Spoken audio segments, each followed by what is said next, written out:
வணக்கம். புது புது அர்த்தங்கள் நிகழ்ச்சியில் உங்களை சந்திக்கிறதுல ரொம்ப மகிழ்ச்சி. இன்றைய நிகழ்ச்சியில் பங்கேற்பதற்காக பாரதிய ஜனதா கட்சியின் ராமசுப்ரமணியன் அவர்களும் வெல்ஃபேர் பார்ட்டி ஆஃப் இந்தியாவின் சிக்கந்தர் அவர்களும் நம்ம அரங்கத்துக்கு வந்திருக்கிறாங்க. வணக்கம். வணக்கம். தமிழ்நாட்டில் மீண்டும் தாய் மதம் திரும்பும் நிகழ்ச்சி ஒன்று நேற்று நடந்திருக்குது. பொள்ளாச்சியில் ஒரு 55 பேர் இந்து மதத்திற்கு மீண்டும் திரும்பினார்கள் அப்படின்னு இன்றைய செய்தித்தாள்களில் இருக்கு. நீங்க எப்படி பார்க்குறீங்க அதை? இந்தியா முழுவதும் அந்த மோடி அவர்கள் ஆட்சிக்கு பொறுப்பு ஏற்ற பிறகு தொடர்ந்து இது போன்ற நிகழ்ச்சிகள் தொடர்ந்து நடந்து கொண்டிருக்கின்றன. தமிழகத்தை பொறுத்த வரைக்கும் முதல்ல சென்னையில் நடத்தினாங்க, அதுக்கப்புறம் துடியலூர் நடத்தினாங்க. இப்போ பொள்ளாச்சி அதுக்கு பக்கத்தில் உள்ள மக்களை அழைத்து மதம் திரும்புதல் அப்படின்னு சொல்லியிருக்கிறாங்க. ஆனால் இவங்க உண்மையிலே பார்த்தீங்கன்னா திருட்டுத்தனமாக செய்கிறாங்க. அதாவது மறைந்து செய்கிறாங்க. உண்மையிலேயே தாய் மதம் திரும்பினாங்கன்னா ஒரு சந்தோஷமாக விழாவாக கொண்டாட வேண்டும். அது உண்மையிலே வீட்டுக்கு வர்றது கரு வாபஸினா வீட்டுக்கு வர்றது மகிழ்ச்சியாக வரவேற்பது விட்டு போட்டு என்ன செய்கிறாங்க, கல்யாண மண்டபத்தில் காவல்துறைக்கு தெரியாமல் ஒளிச்சு செய்கிறாங்க. இதிலிருந்து என்ன தெரியுதுன்னு கேட்டிங்கன்னா, அவர்கள் சட்டத்துக்கு முரணாக நடக்கிறார்கள். அதிலும் கூட பாகுபாடு. கிறிஸ்தவ மதத்திலிருந்து வந்தால் 2 லட்சம் தருவோம், முஸ்லீம் மதத்திலேருந்து வந்தால் 5 லட்சம் தருவோம். அதுலேயும் கூட என்ன செய்கிறாங்க, பிரிவினை ஏற்படுத்துகிறாங்க. இது போன்ற செயல்களை இதுவரைக்கும் தமிழக அரசு கடுமையான முறையில் தடுத்து அதை நிறுத்தியது. பொள்ளாச்சியில் காவல்துறையினுடைய கண்காணிப்பையும் மீறி அவங்க செயல்பட்டிருக்காங்க. இது தமிழக அரசு கடுமையான நடவடிக்கை எடுக்க வேண்டும். காவல்துறையின் கண்காணிப்பையும் மீறி அப்படின்னு சொல்றீங்களே, அது கல்யாண மண்டபத்தில் நடந்ததுனால காவல்துறையினுடைய கண்காணிப்பை மீறி அப்படின்னு சொல்றதா? இல்ல, அப்படி இல்லை. இப்போ இதே கல்யாண மண்டபத்தில் வேற அமைப்பை சார்ந்தவர்கள் மீட்டிங் வச்சா விட்டுருவாங்களா? இல்லையே. ஒரு ஏசி அரங்கத்துக்குள்ள வச்சா கூட பர்மிஷன் இருக்கிறா அப்படின்னு கேட்கறாங்க. அப்ப காவல்துறைக்கு தெரியாம நடந்திருக்காது. சில அதிகாரிகள் மேல என்ன செஞ்சிருக்க மாட்டாங்க, அந்த செய்தியை கொண்டு போயிருக்க மாட்டாங்க. இது தமிழக அரசுக்கும் களங்கம் கற்பிக்கக்கூடிய அளவிற்கு இந்த நிகழ்வுகள் நடப்பது மிகுந்த வேதனையோடு கவலையோடு பார்க்கக்கூடிய ஒன்று. இதை இரும்பு கரம் கொண்டு தமிழக அரசு தடுத்து நிறுத்தணும். இதுவரைக்கும் அப்படிதான் செஞ்சுக்கிட்டு இருக்காங்க. இனிமேலும் நிறுத்தினாதான் தமிழகம் ஒரு அமைதி பூங்காவாக தொடர்ந்து இருக்கும். ஏன்னா அதை கர்வாபசி பண்ணாங்கன்னா என்ன செய்யறாங்கன்னா, பகவத்கீதையை கொடுத்தாங்க, சரி நம்ம ஒத்துக்க முடியுது, எதுக்கு வெள்ளி நாணயங்களும் சேர்த்து கொடுக்குறாங்க? அதை நம்ம கவனிக்கணும்ல. நீங்க என்ன சொல்ல விரும்புறீங்க அந்த செய்தியை பற்றி? அதாவது கர்வாபஸ் அப்படிங்கிறது முதல்ல யாராவது அவங்களுக்கு ஒரு மதத்திலேருந்து இன்னொரு மதத்துக்கு போகணும் அப்படின்னு அவங்க விருப்பப்பட்டார்கள் என்றால், தானே உவந்து அப்படி மாறினார்கள் என்றால் அதை தடுத்து நிறுத்துறது யாருக்கும் உரிமையே கிடையாது. ஆகவே இந்த நாட்டில் ஹிந்து மதத்திலிருந்து ஏராளமானவர்கள் இஸ்லாமிய மதத்திற்கும் கிறிஸ்துவ மதத்திற்கும் பழைய காலத்தில் நாம் பார்த்தோம்னா இது ஒரு கம்பல்ஷனில் பல்வேறு வகைகளில் அப்படி தான் போயிருக்காங்க. கடந்த கால வரலாற்று தவறுகளை இப்போ சரி செய்யணும். இல்லை, ஒரு நிமிஷம் நான் சொல்கிறேன். நான் இப்போ நான் ஒரு எமோஷனலாக இங்கே நான் பேசுவதற்காக இங்கே வரவில்லை. என்ன நடந்ததுங்கிறத சொல்கிறேன். அதாவது அவர்களை அச்சுறுத்தியும் பல்வேறு வகைகளில் ஆசை காட்டியும் மோசம் செய்தும் பல்வேறு வகைகளில் நடந்திருக்கின்றது என்பதுதான் யதார்த்தமான உண்மை. அதற்காக அப்போ பிறகு அவர்களே மறுபடியும் தன்னுடைய தவறை உணர்ந்தோ அல்லது அவர்களுக்கே மனசில் ஒரு குற்ற உணர்வு ஏற்பட்டு திருப்பி வந்தார்கள் என்றால் அது ஒன்றும் தவறு கிடையாது. அதே மாதிரி இங்கேருந்து அங்கே போகிறது அங்கேருந்து இங்கே போகிறது அதாவது அவருடைய தனி விருப்பம். இரண்டையும் நீங்க சமமாக பார்க்குறீங்க. அந்த தனி மனிதர்களுடைய உரிமை அப்படின்னு சொல்றீங்க. அது ஆமாம். அதாவது நீங்கள் பணம் கொடுத்து காசு கொடுத்து அதெல்லாம் ஏமாற்றி பண்ணுறதுங்கிறது ரொம்ப அபத்தமானது, அநியாயமானது, சட்டவிரோதமானது, கான்ஸ்டிடியூஷனுக்கு முரணானதுங்கிறது தெளிவான ஒரு விஷயம். ஆகவே அதெல்லாம் செய்யக்கூடாது என்பது என்னுடைய அபிப்பிராயம். இரண்டாவதாக இரண்டாவதாக இந்த மாதிரி கர்வாப்சி அப்படின்னு சொல்லிட்டு பொள்ளாச்சியில் பண்ணினாங்கன்னா அது நண்பர் அவர் மோடியை உடனே குறை சொல்றது அப்படிங்கிறது அவரோட ஆட்சி வந்த பிறகு இருங்க. அதாவது நீங்க சொன்னது please allow me to talk. அதாவது திரு மோடி அவர்கள் பிஜேபி ஆட்சிக்கு வந்த பிறகு இவர்களெல்லாம் செய்கின்றார்கள் அப்படின்னு சொன்னான்னா இது தெரிந்தும் தெரியாமலும் பல்வேறு இடங்களில் நடந்து கொண்டுதான் இருக்கிறது. அப்பப்போ பத்திரிகைகள் இது மோடியினுடைய ஆட்சி வருவதற்கு முன்பாகவும் நடந்து கொண்டுதான் இருந்தது. அதெல்லாம அப்பப்போ பத்திரிகையில் வருகின்ற இப்போ இதுக்கு ஒரு பெரிய முக்கியத்துவம் கொடுத்து செய்து கொண்டிருக்கின்றார்கள் என்பது ஒரு விஷயம். இரண்டாவதாக பேசலாம் நீங்க மோடி ஆட்சி வந்ததற்கு பிறகு உடனே இது மோடியோட நீங்க சம்பந்தப்படுத்த வேண்டிய அவசியம் இல்ல, இது காலங்காலமாக நடந்துட்டு தான் வருது அப்படின்னு அவங்க சொல்றாங்க. இல்ல, இது அப்படி கிடையாது. என்ன, நம்மளும் தொடர்ந்து ஊடகத்துல இருக்கோம். நம்ம காட்டுல வாழல, நாட்டுல தான் வாழ்ந்துகிட்டு இருக்கிறோம். குறிப்பாக இந்த மாதிரி சக்திகள் எப்போ வந்து ஊக்கம் பெறுறாங்க, எப்போ வந்து அவங்க செயல்படுறாங்க அப்படின்னு பார்த்தீங்கன்னா மத்தியில் இவங்களுக்கு சாதகமான அரசு ஏற்பட்ட பிறகுதான். அப்புறம் ஐயா சொன்னாங்க வந்து பழைய காலம் எது வரைக்கும் போகும், அப்படியே முகலாயர் ஆட்சி வரைக்கும் போகும்னு கூட வச்சுக்காங்க ஒரு உதாரணமாக அப்படியே வந்து நிர்பந்தப்படுத்தி தான் செய்ய வேண்டும் அப்படின்னு அவுரங்கசீப் போன்ற மன்னர்கள் நினைத்திருந்தால், அகண்ட பாரதத்தை ஆண்ட அவுரங்கசீப் மன்னர் நினைத்திருந்தாருன்னா இன்னைக்கு வந்து எல்லாருமே முஸ்லீம் ஆகியிருப்பாங்க. ஆனா அப்படி ஆகல. என்ன காரணம் கேட்டீங்கன்னா, இஸ்லாமே அதை வரவேற்பதில்லை. லா இக்ராஹ ஃபித்தீன், இந்த மார்க்கத்தில் எந்த விதமான நிர்பந்தமும் இல்லை அப்படின்னு தான் அந்த மார்க்கம் சொல்லுகிறது. அதன் அடிப்படையில் தான் நடந்திருக்கிறாங்க. இப்போ கூட நம்ம என்ன சொல்றோம்னா, பையா ரொம்ப எளிமையா சொன்னாங்க, இங்க இருந்து அங்க போறது தப்பு இல்ல, அங்க இருந்து இங்க போறது தப்பு இல்ல. அப்படின்னா எதுக்கு நீங்க ஆர்கனைஸ் பண்றீங்க? நம்ம ஏன் கேக்குறோம், அதுக்கே நீங்க வந்து ஒரு நிகழ்வு வைக்கிறீங்க, ஏன் நீங்க கூட்டம் நடத்துறீங்க? நாங்க யாரையும் நிர்பந்திக்கவில்லை அப்படின்னு சொல்லி இந்து முன்னணி சொல்லுது. இப்ப நிர்பந்திக்காம இப்ப நிர்பந்திக்கலன்னா உங்க வீட்டுக்கு வரட்டுமாங்க? நீங்க எங்க மண்டபத்தை அரேஞ்ச் பண்றீங்க? இப்போ நீங்க விரும்பி என்னுடைய வீட்டுக்கு வர்றீங்க அப்படின்னா முதல்ல கர்வாப்பஸ்ன்னு என்ன, வீட்டுல இருந்து ஏன் ஓடி போனான்னு யோசிக்கணுமா இல்லைங்களா? வீட்டை விட்டுட்டு ஏன் போனா அவங்க வீட்டுக்கு வரணும்னா அதுக்கு நம்மை சரிப்படுத்த வேண்டும் இல்லையா? அதை செய்வதை விட்டு அந்த எளிய மக்கள் இவங்க வந்து பத்திரிகையில் வரக்கூடிய செய்தியை பார்த்தீங்கன்னா எப்படி கூப்பிடுறாங்க, ஆதார் அட்டை தர்றேன், ரேஷன் கார்டு தர்றேன், இலவச பொருட்கள் தருகிறோம் அப்படின்னு சொல்லி தான் என்ன செய்யறாங்க அந்த எளிய மக்கள். இப்போ கூட பார்த்தீங்கன்னா ரொம்ப சாதாரண மக்களை தான் என்ன செஞ்சுக்கிறாங்க கூப்பிட்டுருக்காங்களே தவிர ஒரு பிரபலமான. நான் இன்னொன்று கேட்குறேன், அப்படி பிரபலமா இருந்தா ஷானவாஸ் ஹுசேனை வந்து கர் வாபசி பண்ண விட்டோம், முக்தார் அப்பாஸ் நக்வியை வந்து என்ன செய்யட்டும் கர் வாபசி பண்ணிட்டோம், நம்ம வந்து ஒண்ணு வேணான்னு சொல்ல, அதுக்கப்புறம் நம்ம மதத்துக்கு போவோம். 45 கிறிஸ்தவர்களையும் 10 முஸ்லிம்களையும் பொள்ளாச்சியில மதம் மாற்றம் செய்ததாக செய்தி சொல்லுது. அவர் வந்து பெரிய லெவல்ல இருக்கக்கூடியவங்களை பிரபலமான நபர்களை கர்வாபசி செய்வதற்கான முயற்சிகளை ஏன் எடுக்கிறது இல்லை அப்படின்னு ஒரு கேள்வி. இது வந்து ஒரு நியாயம் இல்லாத ஒரு கேள்வி. ஏன்னா அவங்கள ஏன் நீங்க மாத்தல, இவங்கள ஏன் மாத்தல அப்படிங்கிறது அதாவது நண்பர் என்ன சொல்ற, இப்ப ரொம்ப உயர்ந்த நிலையில் இருப்பவர்களை தான் மாத்தி விடணும், அவங்களையும் பண்ணுங்கன்னு இன்டைரக்டா அவர் சொல்லுகின்றாரான்னு எனக்கு தெரியல. ஆனால் இதுல முக்கியமான விஷயம் அடிப்படையாக நான் சொல்ல வேண்டியது என்றால், திரு நரேந்திர மோடி அவர்கள் ஆட்சிக்கு வந்த பிறகுதான் இது வந்து ரொம்ப அதிகமாக நடக்கிறதுங்கிறது நியாயமற்றது ஒரு பேச்சு.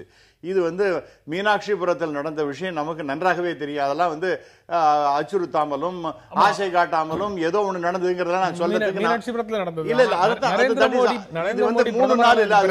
நரேந்திர மோடி பிரதமரானதுக்கு பிறகு ஒரு மதமாற்ற தடை சட்டம் அப்படிங்கிற கோரிக்கை வலியுறுத்தி வரக்கூடிய செய்திகளும்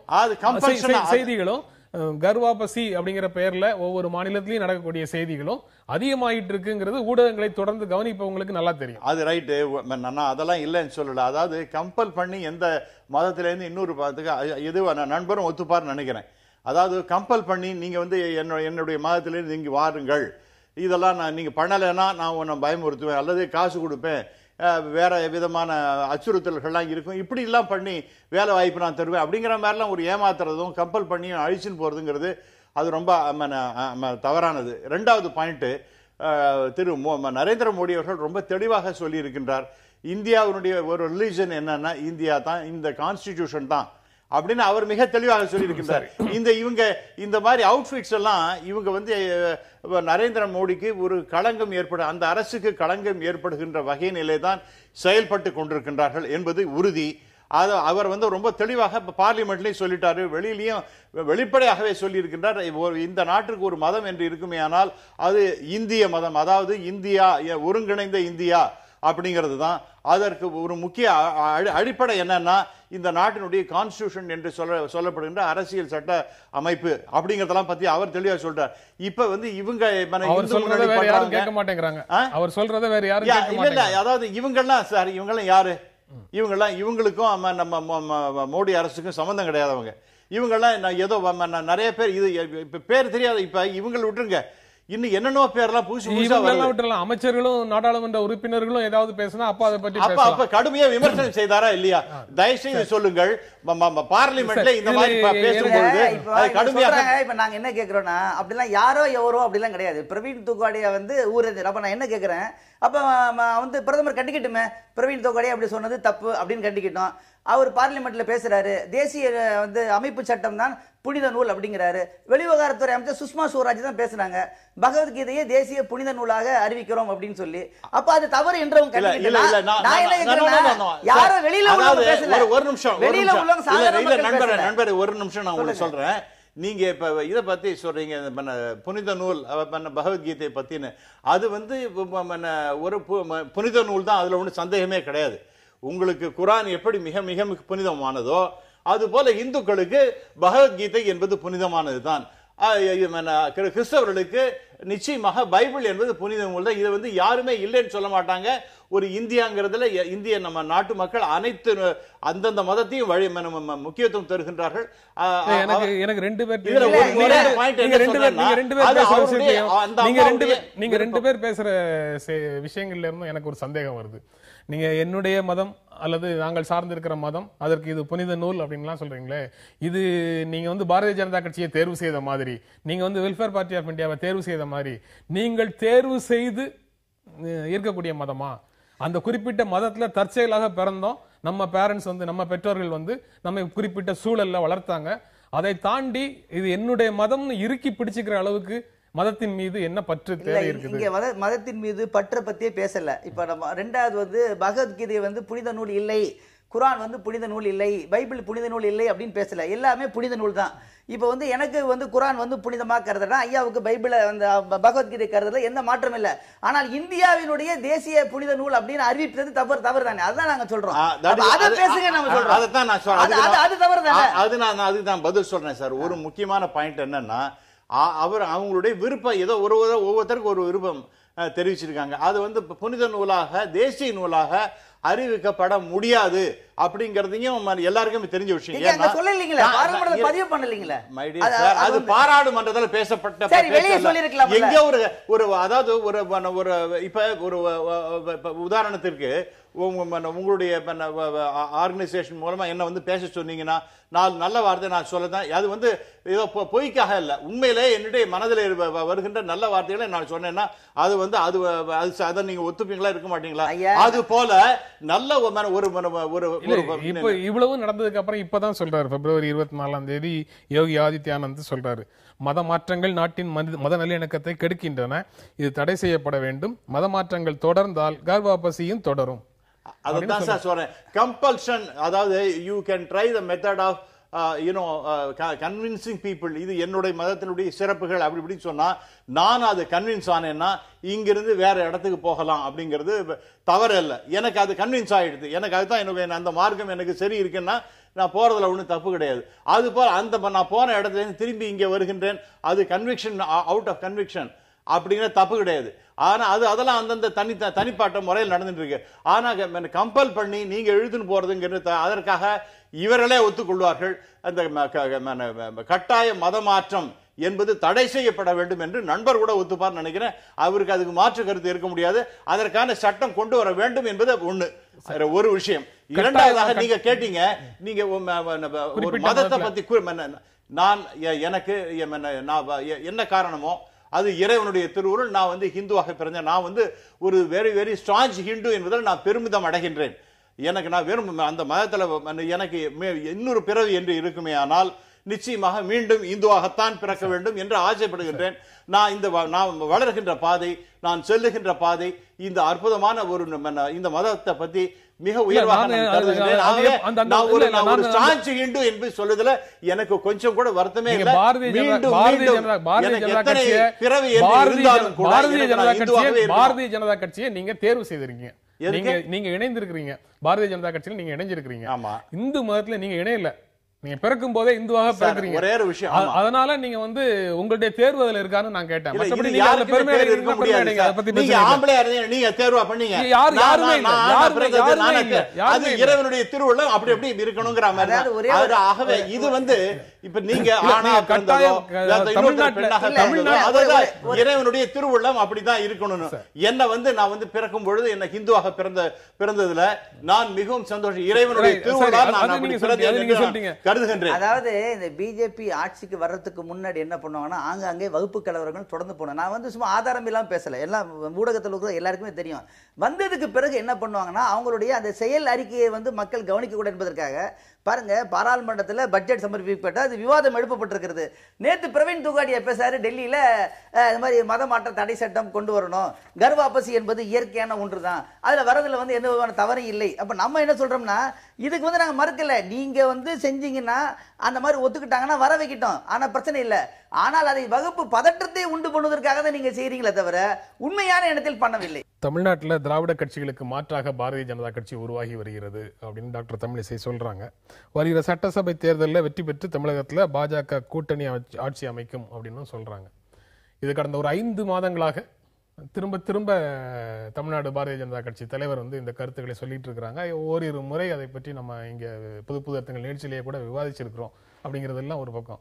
திரும்ப திரும்ப திரும்ப திரும்ப சொல்லிட்டே இருந்தா அது நடந்துவிடும் அப்படிங்கிற நம்பிக்கையிலன்னு சொல்றாங்களா? ஏன்னா இப்பதான் ஸ்ரீரங்கம் இடைத்தேர்தல் முடிஞ்சிருக்கு. குறைஞ்சபட்சம் அதனுடைய ரிசல்ட் எங்களுடைய மனசுல இருந்து நினைவுல இருந்து அகல்ற வரைக்குமாவது இந்த வார்த்தைகளை சொல்லாம இருக்கலாமே அப்படின்னு தோணுது. அங்க முதலிடமும் 2வது இடமும் திமுக, அண்ணா திமுக தான் இருக்கு. அப்படி இருக்கும்போது தேசிய கட்சிகள்னு சொல்லக்கூடிய காங்கிரஸ் கட்சி களத்துக்கே வரல. அடுத்த 2 தேசிய கட்சிகள்னு சொல்லிக்கக்கூடிய பாஜகவும் மார்க்சிஸ்ட் கம்யூனிஸ்ட் கட்சியும் 5000 1500 தான் ஓட்டு வாங்கியிருக்கிறாங்க. இந்த சூழல்ல இன்னும் திராவிட கட்சிகளுக்கு மாற்றாக அல்லது ஆட்சியை நாங்க அவங்களெல்லாம் வராம நாங்க ஆட்சியை பிடிப்போம் அப்படின்னு சொல்றதெல்லாம் எப்படி புரிஞ்சுக்கிறது? அது இன்னைக்கு திராவிட கட்சிகள் அப்படிங்கிறது எப்படி ஒரு திராவிட மாயைங்கிற மாதிரி ஆயிடுது. அது திருப்பி அதுதான் சொல்லணும். அது யாருக்கு ஆயிருக்குது? தமிழ்நாட்டு மக்களுக்கா இல்ல பாரதிய ஜனதா கட்சி? அந்த மாயை விலகுகின்ற நேரம் வந்தாச்சுங்கிறத நான் சொல்ல விரும்புறேன். அது நம்ம தமிழ்நாட்டுல திராவிட மாயை என்ற ஒரு மாயை இருந்து அது விலகுகின்ற நேரம் இப்பொழுது வந்துவிட்டது. ஒரு முக்கியமான விஷயம். இரண்டாவதாக நீங்க ஸ்ரீரங்கம் இடைத்தேர்தலை பத்தி சொல்லும் பொழுது அங்க நடந்தது ஒரு எலெக்ஷன் இல்ல, அங்க ஒரு பெரிய ஒரு அனாச்சாரம், ஒரு கரப்ஷன், ஊழல் இவைகள் தான் நடந்தன. இதனால அந்த வெற்றி என்பது வெற்றி அல்ல, அதெல்லாம் வெறும் பொய். ஆகவே அந்த வெற்றியை வைத்துக்கொண்டு அது அண்ணா திராவிட முன்னேற்ற கழகம் மிகப்பெரிய அளவுக்கு வெற்றி பெற்றது.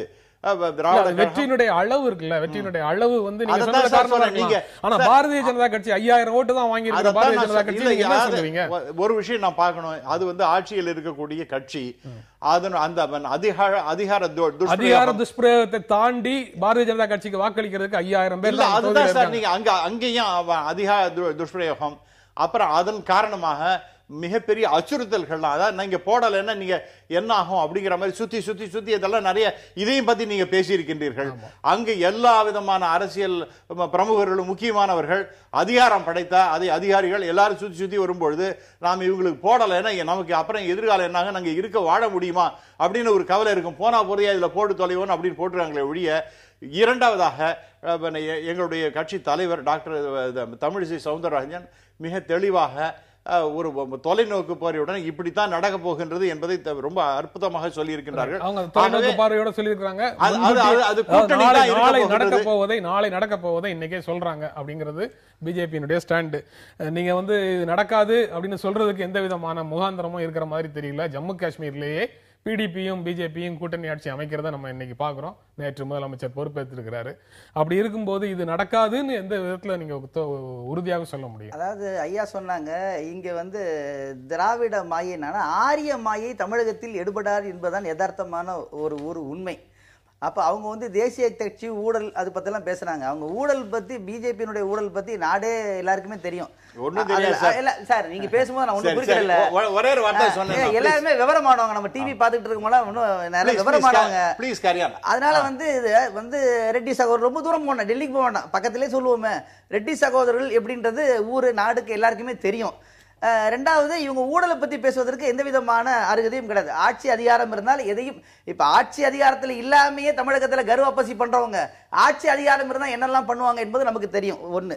ரெண்டாவது என்ன பண்ணா அவங்களை பார்த்தா ரொம்ப பரிதாபமும் இறக்கமும் தான் வருகிறது. அதாவது ஆட்சியை பிடிப்போம் அப்படின்னு சொல்றதுல தப்பு இல்லை.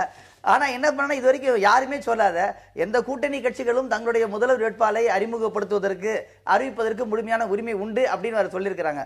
ஆனா இந்த கூட்டணியில் இருப்பதாக இவர்கள் சொல்லிக் கொண்டிருக்கக்கூடிய பாமக ரொம்ப தெளிவா சொல்லிக்கிறது. எப்படி டெல்லியில ஆம் ஆத்மி பிஜேபியும் காங்கிரஸையும் தூக்கி போட்டுவிட்டு அங்க ஆட்சியை பிடித்ததோ அதே மாதிரி இங்க நம்ம என்ன பண்ணோம், எல்லா தேசிய கட்சிகளும் விலக்கி விட்டு திராவிட கட்சிகளை எல்லாம் ஓரம் கட்டி விட்டு நாங்கள் ஆட்சிக்கு வருவோம் அப்படின்னு ரொம்ப தெளிவாக அறிவிக்கிறார்கள். ரெண்டாவது அவங்க என்ன சொல்றாங்கன்னா ஊழலுக்கு எதிராக மதுவுக்கு எதிராக ஆட்சி அமைப்பு அப்படிங்கிறாங்க. ஆனா இவங்க அப்படி சொல்லல. இவங்க இப்ப கூட என்ன சொல்றாங்கன்னு கேட்டீங்கன்னா, மீத்தேன் திட்டத்தை பத்தி நேற்று பேட்டி கொடுக்கும்போது அது நாங்க செய்யல, அது காங்கிரஸ் செஞ்சுச்சு, அந்த பாவத்தை பழியை எங்க மேல போடுறாங்க. அப்ப நாங்க என்ன கேட்கறோம், அப்ப பழியை உங்க மேல போட்டாங்கன்னா அது வேணான்னு சொல்லுங்களேன். இப்ப நீங்க தானே மத்தியில் ஆட்சியில் இருக்கிறீங்க. ஆக கொள்கையை பேசுவதற்கு இவர்களுக்கு இயலாத காரணத்தினால் தொடர்ந்து அந்த தலைவர் வந்து பேசிட்டு இருக்காங்க. ஒரு பரிதாபகரமான ஸ்டேட்மெண்டா தான் தமிழக மக்கள் அதை பார்த்து கொண்டிருக்கிறார்கள். நண்பருக்கு வந்து பாவம் அவருடைய இயலாமையை அப்படிதான் பேசுவார் அவர். நான் அதற்காக வருத்தப்படுகிறேன். எங்களை பத்தி நீங்க வந்து ஒன்றும் பரிதாபப்பட வேண்டிய அவசியம் இல்லை. ஒரு முக்கியமான விஷயம், இந்த மீத்தேன் ப்ராஜெக்ட் வந்து அவங்க முன்னாடி கொண்டு வந்தது, அது ப்ராசஸில் இருக்கின்றது, நல்ல ப்ராஜெக்ட் என்று சொல்லப்படுகின்றது. அதனால அதை பத்தி ஒரு விமர்சனம் வந்து இது ரொம்ப பெரிய தப்பானது, இது சுற்றுச்சூழலுக்கு மாசுக்கு ஏற்படுத்தக்கூடிய வகையில் இருக்கின்றது ஒரு சில அமைப்புகள்லாம் சொல்லி கொண்டிருக்கின்றது. அந்த தவறுகள்லாம் எங்க மேல போடாதீங்க. இது வந்து அல்டிமேட்லி நல்ல திட்டம் தான். ஆனா அதை பத்தி தவறான செய்திகள்லாம் எங்க மேல பரப்பாதீங்க, பழியை போடாதீர்கள். என்ன கேட்கிறேன், அப்ப நீங்க சரின்னு சொன்னா ஐயா காங்கிரஸ் கொண்டு எப்படி காங்கிரஸ் கொண்டு வந்த ஆதார் திட்டத்தை நாங்கள் ஒத்துக்கொண்டோமோ அதே போன்று ஒத்துக்கொண்டு சொல்ல வேண்டியதானே சார்? ஏன் வேணாம்னு சொல்றீங்க நீங்க? Sir, it is science. இது வந்து நாம வேணும் வேண்டான்னு இப்ப அடுத்த செகண்ட்ல முடிவு பண்ணக்கூடிய சமாச்சாரம் கிடையாது. சயின்டிபிக் ரிசர்ச் என்பது வேணுமா வேண்டாமா அப்படிங்கிற நியூக்ளியர் இந்த பிசிக்ஸ் ரிசர்ச் என்பது வேண்டுமா வேண்டாமா அப்படிங்கிறது நான் நீங்களும் முடிவு பண்ணக்கூடியது அல்ல. ஆகவே தேவையில்லாத ஒரு பிரச்சனை இதில் பாஜக ஒரு நிமிஷம் இருங்க. அப்புறம் நீங்க வந்து கூட்டணின்னு சொல்றாங்க. அவங்க கூட்டணினா யாரு வந்து நாங்க வந்து இந்த தேசிய ஜனநாயக கூட்டணியை விட்டு வெளியில போவதாக நாங்கள் சொல்லல அப்படின்னு பாமக சொல்லி இருக்கின்றது. அதாவது எங்களுக்கு ஆட்சிக்கு வரணும், நான் எங்கள் தலைமையில வரணும் அப்படிங்கிற ஒரு அபிலாஷையை தெரிவித்திருக்கிறார்கள். அது அவங்கள செய்யக்கூடியதுதான். மற்ற சில கட்சிகளை சொன்னாலும் கூட அதை சரிதான் அப்படின்னு டாக்டர் தமிழிசை அவர்கள் சொல்வது நியாயமான பேச்சு. அதாவது ஒரு எல்லாரும் ஒருங்கிணைத்து ஒவ்வொருத்தருக்கும் ஒரு அபிப்பிராயம் இருக்கு, அந்த அபிப்பிராயத்தை சொல்வதற்கு உரிமை இருக்கின்றது அப்படிங்கறது சொல்றது எப்படி? அது நியாயமானதானதா இருக்கும். அவங்களுடைய உரிமையை யாரும் ஜம்மு காஷ்மீர் மாநிலத்தில் நேற்று பாரதிய ஜனதா கட்சி, மக்கள் ஜனநாயக கட்சி இரண்டும் கூட்டணி அமைச்சரவை நேற்று பதவியேற்றிருக்கிறது. முதலமைச்சராக பதவியேற்ற முஃப்தி முகமது சையத் வந்து ஒரு 16 பக்க பாஜக கூட்டணியின் திட்டம் அப்படிங்கிற 16 பக்க அறிக்கையை வெளியிட்டு செய்தியாளர்களோட பேசும்போது சொல்றாரு, மாநிலத்தில் சட்டப்பேரவை தேர்தல் அமைதியாக நடந்து முடிந்ததன் பெருமை பாகிஸ்தான் பயங்கரவாதிகள் பாகிஸ்தான் ஹுரியத் அமைப்பையே சேரும் அப்படின்னு சொல்லி சொல்றாரு.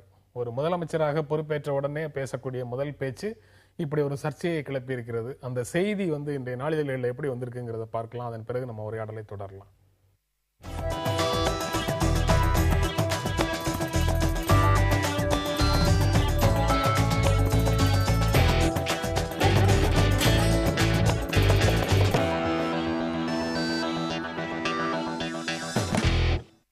பல நாளிதழ்களில் இந்த செய்தியை விட பதவியேற்ற செய்திக்கு தான் முக்கியத்துவம் கொடுத்திருக்கிறாங்க. Exactly right.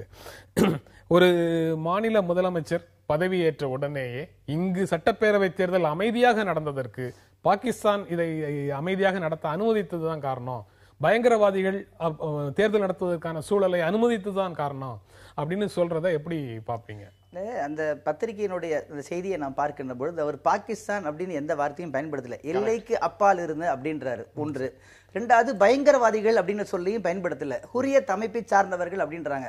இந்த ஊடகங்கள் தான் ரொம்ப பெரிய தேச ராஜ துரோகம் பண்ணின மாதிரி என்ன செய்றாங்க போட. அதாவது ஒரு முதலமைச்சராக இருந்து அவர் விவரமானவர், அவர் சாதாரணமானவர் அல்ல, பல சுற்று பேசியிருக்கிறாரு, பழுத்த அரசியல்வாதி. அவர் மிக தெளிவாக சொல்லுகிறார், ஹுரியத்னா அது ஏன் நீங்க பயங்கரவாதிகள்னு சொல்றீங்க? அவர் என்ன சொல்றாரு, அதுதானே கடந்த காலத்தில் நாங்க பண்ண தப்பு, அதை வந்து பயங்கரவாதின்னு சொல்லி அவங்கள ஒதுக்கி வச்சுட்டோம். ஏன்னா இப்போ வந்து நக்சலைட்டோட நம்ம பேசணும்னு சொல்றோம் இல்லைங்களா? இப்போ அந்த மாதிரி அவங்க வந்து என்ன பண்றாங்கன்னா ஹுரியத் அமைப்போடு பேசியிருக்கிறாங்க பல சுற்று. அது பிஜேபி காங்கிரஸ் எல்லாருமே பேசியிருக்கிறாங்க. அது வந்து பெரிய பேசப்படக்கூடாத ஒன்று அல்ல. ரெண்டாவது வந்து எல்லைக்கு அப்பால் இருக்குன்னு சொல்றாரு, அதுக்கு நாம வந்து என்ன செய்ய முடியாது, விளக்கம் கற்பிக்க முடியாது. என்ன சிக்கல் அப்படின்னு எல்லைக்கு அப்பால் இருந்து வேற எங்க இருந்து இங்கு தேர்தல் நடத்த விடாத ஒரு சூழலை எல்லைக்கு அப்பால எங்க இருந்து பண்ணிட போறாங்க? இல்ல நான் என்ன ஆப்கானிஸ்தான்ல இருந்து பண்ணிட போறாங்களா இல்ல ரஷ்யால இருந்து பண்ணிட போறாங்களா? கேட்க சரிதான். மோடி அவர்கள் வந்து ட்விட்டர் பக்கத்துல வந்து 2 பேரும் சேர்ந்து இணைஞ்சு ஆட்சி அமைக்கிறது ஒரு வரலாற்று வாய்ப்பாகும் அப்படிங்கிறார். இப்ப நான் எப்படி பாக்குறேன்னா, உண்மையிலேயே அதை நம்ம வரவேற்கிறோம். ஏன்னா நீண்ட காலமாக அவருடைய வேதனைகள் வழிகள் எல்லாவற்றையும் தாண்டி இந்த கவர்னர் ஆட்சின்றதெல்லாம் வெளியே வந்து ஒரு மக்களாட்சி அமைக்கிறது, அது கீரியும் பாம்புமா அப்படிங்கிறது வருங்காலம் சொல்லும். இருந்தாலும் ஏதோ 2 வருங்காலம் வரைக்கும் காத்திருக்கணுமான்ற முதல் நாளே சொல்லுது. இல்ல நம்ம அப்படி எடுத்துக்க தேவையில்லை. இப்ப ஹனிமூன் பீரியட் ஸ்டார்ட் ஆயிருக்கு, ஏதோ 2 பேரை கட்டி வச்சிருக்கிறோம், அது நடக்குதா இல்லையா அப்படிங்கறத நம்ம பாப்போமே, கொஞ்சம் பொறுமையா காப்போமே. 2வது வந்து ஒரு முதலமைச்சர் வந்து இப்படி சொல்றாருன்னா எடுத்த உடனே நம்ம என்ன செய்ய தேவையில்லை, அதுக்கு கண்ணு காது மூக்கு வச்சு பேச தேவையில்லை. ஆக நம்ம இங்க படிக்கிறவங்களுக்கு என்ன தோணும் அப்படின்னா, பயங்கரவாதிகளுக்கு அவர் சப்போர்ட் பண்ணிட்டாரோ அப்படின்ற மாதிரி தோணும். அப்படி கிடையாது. அவர் சொன்ன மாதிரி ஹுரியத்தை சொல்லியிருக்காரு, எல்லைக்கு அப்பால் இருக்கக்கூடியவர்களை சொல்லியிருக்காரு. அதனால அதுக்கு வந்து கூடுதல் முக்கியத்துவம் கொடுக்க வேண்டிய அவசியம் இல்லை அப்படிங்கிறது தான் உங்களுடைய நிலையா?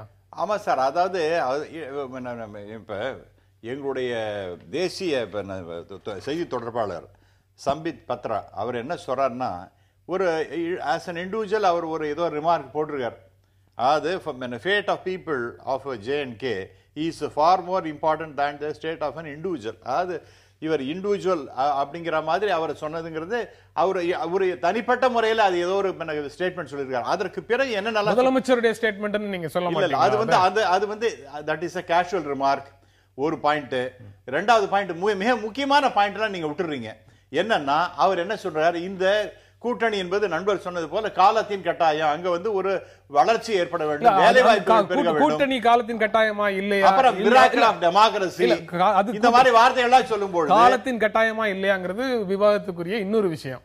ஆனா இந்த தேர்தலை இங்கு அமைதியாக நடத்தியதன் பெருமை இந்திய ராணுவத்துக்கும் இந்திய தேர்தல் ஆணையத்துக்கும் உண்டா கிடையாதா? 4 விஷயம் சார். ஒரு முக்கியமான பாயிண்ட், முதல் நீங்க இத குலாம் நபி ஆசாத், உமர் ஃபரூக், சாரி உமர் அப்துல்லா 2 பேரும் சேர்ந்து ஒரு கூட்டணி ஆட்சி அமைச்சு அதுல குலாம் நபி ஆசாத் முதலமைச்சரா பொறுப்பேற்ற உடனே இப்படி பேசியிருந்தாலோ அல்லது உமர் அப்துல்லா இதே மாதிரி பேசியிருந்தாலோ பாரதிய ஜனதா கட்சி இப்படித்தான் ரியாக்ட் பண்ணுமா?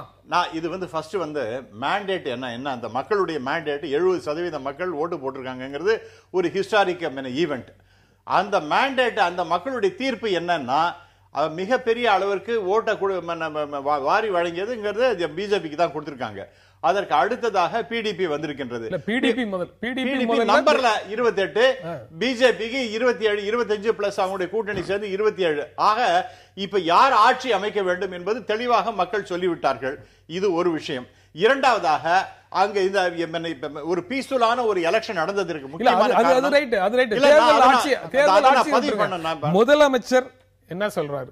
முதலமைச்சர் தேர்தல் அமைதியாக நடந்ததற்கு இங்க இந்தியால இருக்கக்கூடிய யாரும் காரணம் இல்ல, வெளியில இருக்கிறவங்க தான் காரணம். இதுக்கு இந்த அடுத்த ஸ்டெப்புக்கு வருகின்றேன். இப்ப யாரெல்லாம் காரணம் அப்படின்னா, முதல் காரணம் மிக வலிமை வாய்ந்த தேசத்தினுடைய ஒற்றுமையில் மிக மிக முக்கியத்துவம் தருகின்ற, தேச ஒற்றுமையே தன்னுடைய வாழ்நாள் என்று கருதுகின்ற நம்முடைய பாரத பிரதமர் அவர் தான் முக்கியமான காரணம். அந்த அரசாங்கம் தான் முக்கியமான காரணம். ஏன்னா நீங்க ஏதாவது இங்க விளையாடினீங்கன்னா இந்த அரசாங்கம் சும்மா இருக்காது. 2003 தேர்தல் நடக்கலையா? இருங்க சார். இல்ல 2009 2003 அதெல்லாம் வீக் சார். அதுல எலெக்ஷன்ல நடந்த போது யார் ஆட்சியில் இருந்தாங்கன்னு முக்கியம். இங்க வெறும் வலிமை மிக்க ஒரு பாரத பிரதமர் இருக்கின்றார். 2003 தேசிய ஜனநாயக கூட்டணி வாஜ்பாய் தலைமையில இருந்தது, அப்பவும் தேர்தல் நடந்தது. 2009 மன்மோகன் சிங் தலைமையில ஆட்சி நடந்தது, அப்பவும் தேர்தல் நடந்தது. நீங்க மோடியினுடைய தலைமை வந்ததற்கு பிறகுதான் இது வந்து சிறப்பாக. அதனால it has sent the right message to the people. யார் across the border னு சொன்னார்னா, அவர் சொன்னது போல பாகிஸ்தான் சொல்லனா கூட நாமள பாகிஸ்தானை அஸ்யூம் பண்ணா கூட a message has gone straight to Pakistan. நீ உன்னால ஒண்ணும் பண்ண முடியாது, தயவு செய்து பேசாம இருங்கிறது. that is a mandate given by the people of India. அது இவர் வலிமைக்க ஒரு அத்தாட்சி என்று நம்ம சொல்லணும். அடுத்தது பிஜேபி ரொம்ப தெளிவா 3 முக்கியமான apart from this, அதாவது வலிமை மிக்க பாரத அரசு அப்படிங்கிறது 3 விஷயத்தை அவங்க தெளிவாக சொல்லிருக்காங்க. வலிமை மிக்க பாரத அரசு சொல்றீங்கல்ல, பாரதிய ஜனதா கட்சி தலைமையில, மோடி தலைமையில, மோடி பாரதிய ஜனதா கட்சி இரண்டும் வந்து மக்களவை தேர்தலின் போது 370வது பிரிவை பற்றி நாடு முழுக்க பேசினாங்க.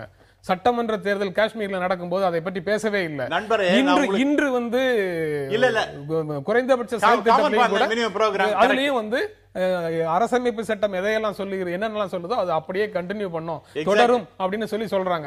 அப்ப அந்த மாநிலத்துல ஒரு பேச்சும் அது அல்லாத பிற மாநிலங்கள்ல, இந்திய மாநிலங்கள்ல ஒரு பேச்சுமாக பாரதிய ஜனதா கட்சி இருக்குதா இல்லையா?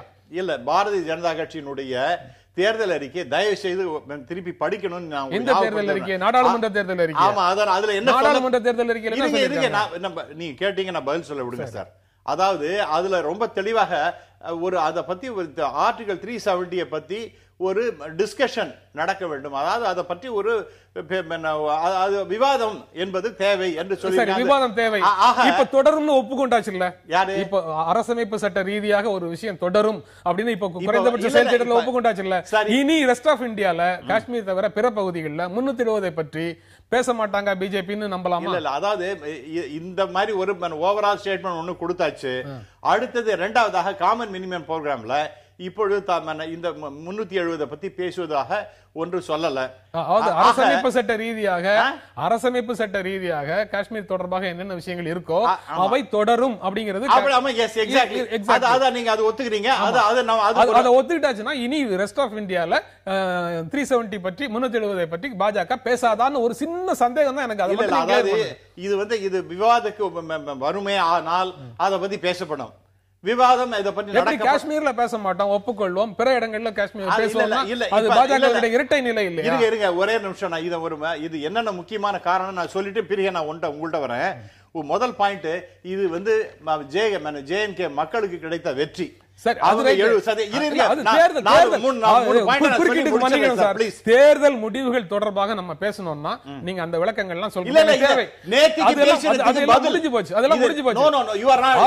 தேர்தல் முடிஞ்சதுக்கு அப்புறம் 6 மாசம் ஆற போட்டு நீங்க வந்து ஒரு ஆட்சி அமைச்சிருக்கீங்க. ஆட்சி அமைக்கிற இடத்துல முதலமைச்சர் ஒரு பேச்சு பேசுறாரு. எனக்கு முதலமைச்சர் பேசுனதுக்கும் பாஜக ரியாக்ஷன் தான் எனக்கு. அதுதான் அந்த முதலமைச்சர் பேசின பேச்சுக்கு 3 முக்கியமான காரணிகளை சொல்லி இருக்காங்க. நான் சொன்னது இப்ப இந்த அரசாங்கம் ரொம்ப வலிமையானது, அது ஒரு முக்கியமான காரணம். இரண்டாவதாக இந்த மக்கள் மக்கள் மத்திய அரசு வலிமையானதுன்னு சொல்றீங்க. இல்ல அது ஒண்ணுனா இப்ப பிஜேபி ஸ்டாண்ட் ரொம்ப தெளிவாக சொல்லி இருக்காங்க. செக்யூரிட்டி போர்சஸ் அவருடைய மிக சிறப்பான செயல்பாடு, எலெக்ஷன் கமிஷன் மிக சிறப்பான செயல்பாடு, அப்புறம் ஜேஎன்கே மக்கள் தெளிவாக சிந்தனை செய்து ஓட்டளித்திருக்கின்றார்கள். அந்த மேண்டேட், இந்த முக்கியமான 3 காரணிகள்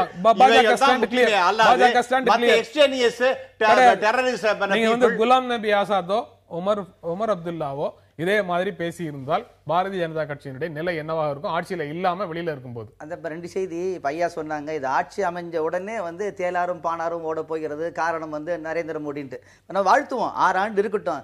இன்கேஸ் நடுவில் வந்துருச்சுன்னா அதுக்கும் நரேந்திர மோடியினுடைய இயலாமை அப்படின்றத ஐயா ஒத்துக்குவாங்க அப்படின்றத முன்னாடியே சொல்லுவோம்.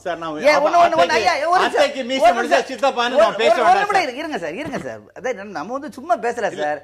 இவங்க எங்கேயுமே இந்தியா முழுவதும் பல மாநிலங்கள்ல ஆளை விட்டதில்லை. நம்ம இவங்களுடைய பொதுவான புத்தியை நான் சொல்றேன். இப்ப காஷ்மீர்ல மட்டும் சிறப்பா வந்துடாது இல்ல.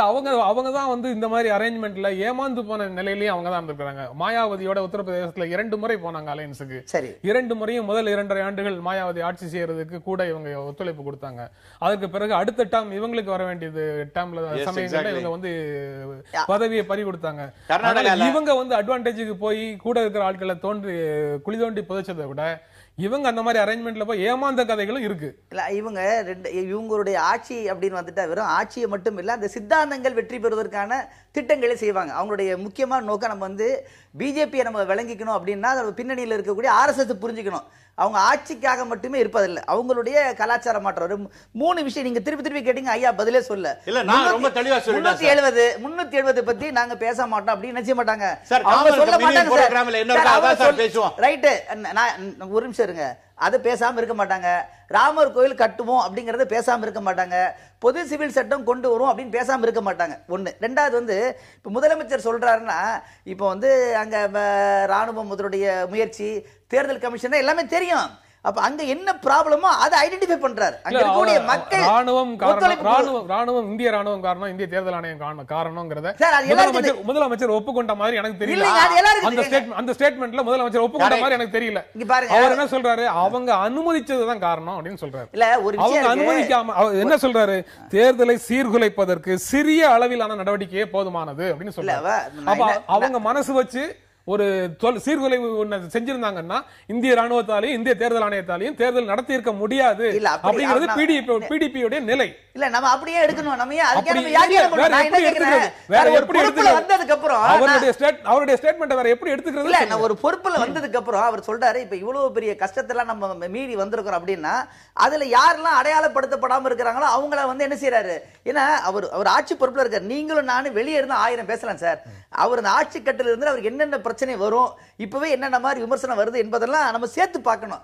அப்போ அவர் என்ன சொல்றாருன்னா, எப்பா இந்த மாதிரி வந்திருக்கு, அவங்க மட்டும் இல்ல நீங்களும் தான்ப்பா காரணம், வந்து நீங்க பயங்கரவாதத்துல இருந்து வெளியே வாங்க, ஜனநாயகத்தை வெளியே வாங்க, பாருங்க பெரும்பான்மை மக்கள் அதை விரும்புறாங்க அப்படிங்கிற மாதிரி ஒரு முதலமைச்சர் நிலையில பேசியிருக்கிறார். அப்போ ஒரு விஷயத்தை பேசல என்பதற்காக அதை நிராகரிக்கிற என்று பொருள் அல்ல, அது எல்லாருக்குமே தெரியும்ல. அது அல்ல. ரெண்டாவது வந்து அவங்க வந்து காமன் மினிமம் ப்ரோக்ராம் 2 பேர் உட்காந்து பேசியிருக்கிறாங்க. ஆர்டிகல் 370 பத்தி நம்ம வந்து பேச மாட்டோம், அது மாதிரி அஸ்பா வந்து என்ன செய்யணும், அதை வந்து விளக்கிக்கணும், இப்படிலாம் வந்து ஒப்பந்தம் போட்டு கொண்டு என்ன செய்யறாங்க.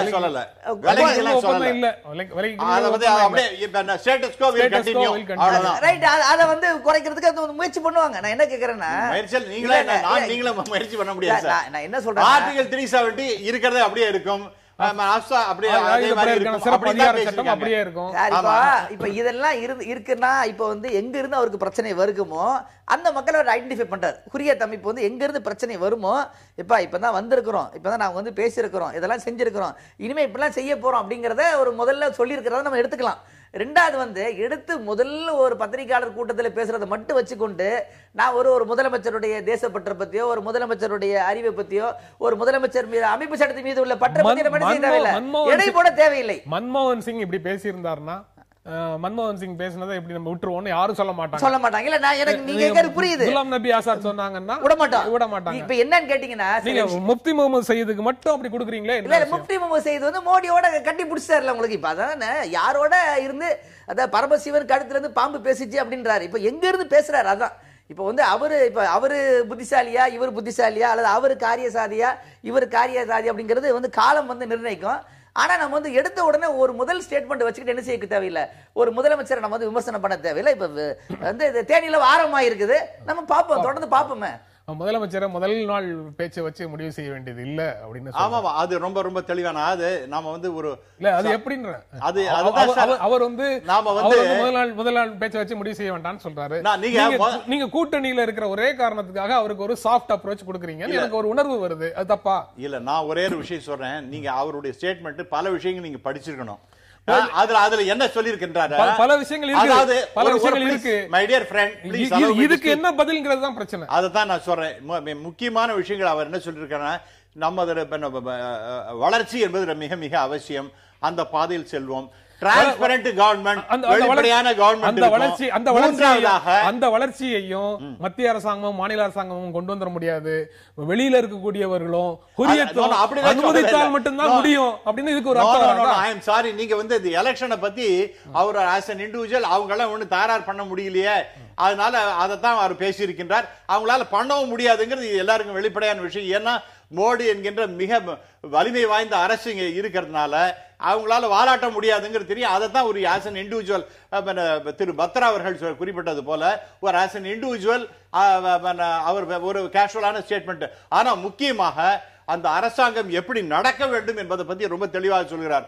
ஒன்னு வேலை வாய்ப்பு, அப்புறம் கவர்னன்ஸ், அதாவது நல்ல அரசாங்கம் நடக்க வேண்டும். மூன்றாவதாக டிரான்ஸ்பரண்ட் அரசாங்கம் என்று நடக்க வேண்டும்.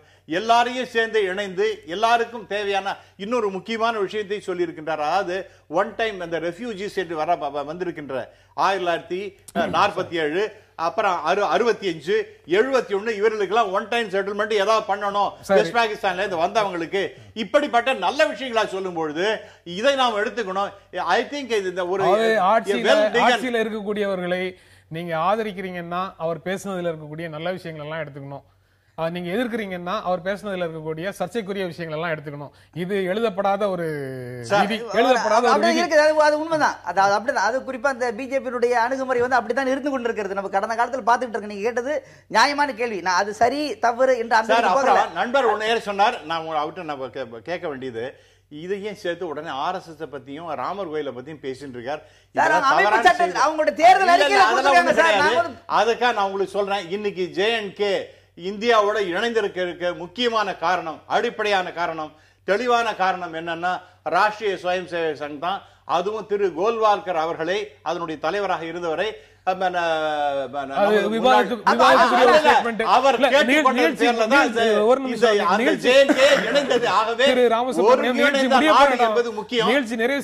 புதிய ஒரு சர்ச்சைக்குரிய ஒரு விஷயத்தை சொல்றேன். சர்ச்சைக்குரிய பிஜேபி தேர்தல் அறிக்கை உள்ளதை நான் சொல்றேன். பத்தி எங்க சார் சொன்னாங்க? ராமர் கோவில் கட்டுறது, பொது சிவில் சட்டம் 370 இருக்குது. அதெல்லாம் பத்தி இப்ப இது காமன் மினிமம் ப்ரோக்ராம் பத்தி தான் பேசுறோம். அத பத்தி அதுல வந்து ரெண்டு விஷயம் தெளிவாக சொல்லப்பட்டு வருது. அந்த பாதுகாப்பு அதை பத்தி ஒரு பேச்சும் கிடையாது. 370 பத்தி பேச இந்த சர்ச்சைக்குரிய விஷயங்கள் தாண்டி ஒரு பொதுவான ஒரு கேள்வியோட நிறைவு செய்யலாம் நினைக்கிறேன். இறுதியான பதில் உங்ககிட்ட இருந்து கேட்கிறேன். ஜம்மு காஷ்மீர்ல ஊழலை முழுமையாக முடிவுக்கு கொண்டு வருவதற்கு எனது அரசு அதிக முக்கியத்துவம் கொடுக்கும்னு சொல்றாரு. ஆனா அரவிந்த் கெஜ்ரிவால் மாதிரி மக்களிடத்துல இருந்து ஊழல் புகார்களை கொடுங்கன்னு நான் கேட்க மாட்டேன் அப்படின்னு சொல்றாரு. முதலமைச்சருடைய முதல் நாள் ஸ்டேட்மெண்ட் அரசினுடைய கொள்கை முடிவுன்னு கூட நீங்க புரிஞ்சுக்கலாம். நீங்க முதல் நாள் பேசின எல்லாத்தையுமே விட்டுருங்கன்னு சொல்லிடாதீங்க. இல்ல அது கரெக்ட். இப்போ அரவிந்த் கெஜ்ரிவாலுக்கு வந்து மக்கள் முழுமையான ஆதரவு கொடுத்தாங்க. அவர் சொல்லக்கூடிய பொசிஷன்ல இருக்கிறாங்க. இப்போ இவர் முதலமைச்சர் மட்டும்தான், துணை முதல்வராக வேற ஆள் இருக்கிறாரு. இன்னும் சொன்னா தமிழகத்தில் சொல்லுவாங்க வந்து மாப்பிள்ள அவர் தான் சட்டை, அவர் போட்டிருக்க சட்டை என்னுடையது அப்படின்னுவாங்க.